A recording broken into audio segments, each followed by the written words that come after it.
There's a call for the profile of community boxing to be raised across Coventry and Warwickshire. Lee Spare, the owner of Boxing Clever Academy in Nuneaton, says clubs need to be better regulated and have closer ties with the community.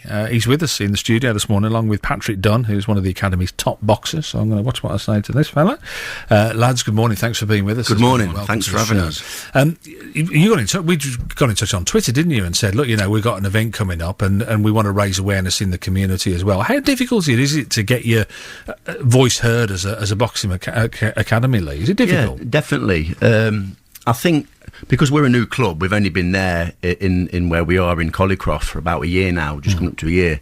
So boxing's very funny that way. If established clubs have got a long tradition and they've got a history behind them, so they're well known within the community and people will go to them, not necessarily because they're a better club or the standard of care you get there. It's because of the reputation and the name of it. So for a new club to try and establish itself in a community where there's quite a few boxing clubs already, it's very difficult. Right. It takes a lot of time. And one of the things that struck me the other day was I met somebody I hadn't seen for ages, and he'd lost a lot of weight and was looking really quite fit. And I said, what? He said, I've lost 2 stone. I said, what are you doing? How? Boxing. I said, what do you mean boxing? Yeah. He's not competitively, but he's just sparring. But the training, the weight just drops off it. And I just kind of thought, wow, that's a great way to get the community interested in what you're doing, isn't it, in a way? Definitely. Because do you get people who kind of don't full on box, but will come and do the training with you as well? Of course, yeah. What people need to remember with boxing clubs can be used in so many ways, and I think now in the modern age, boxing clubs have got to forget that they're not just a boxing club. They've got to come away from that, and they've got to develop into the fact that they're a community club, and they offer so much. They have a duty of care to people in the community. They need to be open to everybody, and that means people coming in and doing what, a lot of people come to a boxing club that don't ever want to box. They'll probably never put gloves on competitively in their life,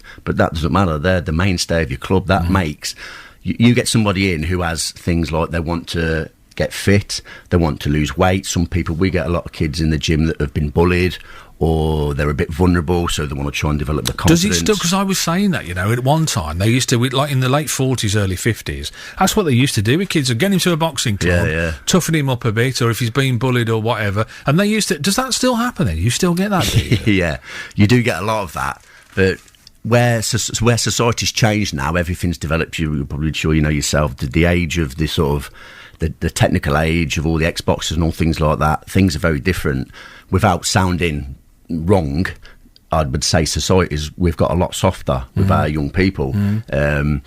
So the idea of, right, get yourself in that boxing club, you're going to go and do that, you're going to sort yourself out, get some confidence and that. The old days was you go in there, you go in and spar straight away, you get beaten up. If you come back the next day, you're a good one. You're a good one, you can do it then, yeah. But nowadays, you can't do that. You have a duty of care to people. Yeah. People need to be looked after, they need to be regulated, everything needs to be regulated properly.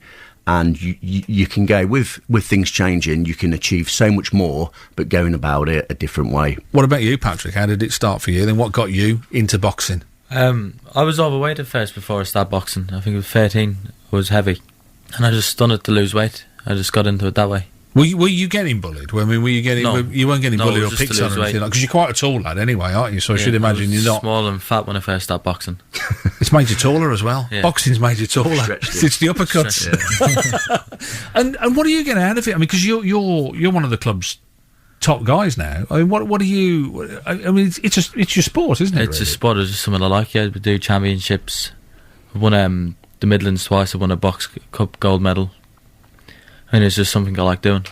Patrick's an international now. He went on an England squad a couple of weeks ago, and he's been selected to represent England. So for Patrick, who came in first with an idea of nothing to do with competing, he's developed, and you get that a lot with a lot of people. Get a taste for it as well. They come in for a total different purpose, but find that they get a natural flair for it, and they really enjoy it, and they excel at it. And he's just proof of what you can achieve. So will you be professional at some stage? Will you then? Or at some stage, if I keep carrying on the way I'm going, yeah. Amazing. I'd like to. Guys, listen, great to talk to you. You've got an event coming up, haven't you, sir? As we're a new club, we need to try and generate some money, so we're putting on a boxing show on Saturday the 25th of October at the Co-op Club in Dugdale Street, Nuneaton. Patrick will be topping the bill with another international boxer, against another international boxer. and we just hope people come along and support us. That's another way of us trying to raise our profile, by getting people involved. We'll see what sort of performances we can put on and the level that we're at, and hopefully they'll come and enjoy a lot of what we can offer at the gym.